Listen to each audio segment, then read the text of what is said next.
currently in the Belgrade-Pristina dialogue, the parties are at a crucial moment. They've been negotiating for more than 10 years on and off in different formats. And we're at a point where at this weekend it's coming to a form of a culmination. My students will have a unique opportunity to rehearse in a simulation an actual negotiation taking place as we speak between Serbia and Kosovo. The class was scheduled a long time ago, but it so happens that it's taking place at exactly the same time when the presidents of the two countries and the European Union as a mediator are meeting in Ohrid in North Macedonia in 2 days. So this will be a unique opportunity to actually rehearse the real negotiation in real time.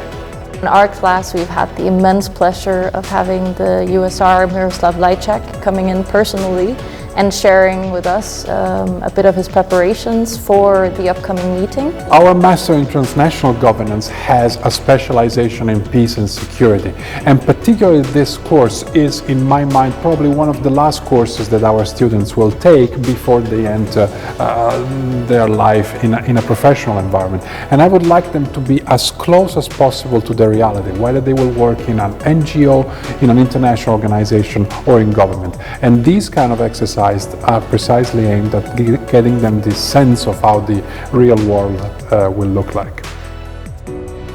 It is almost unthinkable in other situations to think that the USR would take its time at such a crucial moment to actually speak to students and share very much with the recent updates. So first of all, what makes it special is the unique access that we have and the ability to really work with the hot topics of Brussels here in Florence. It's wonderful, it's uncomparable.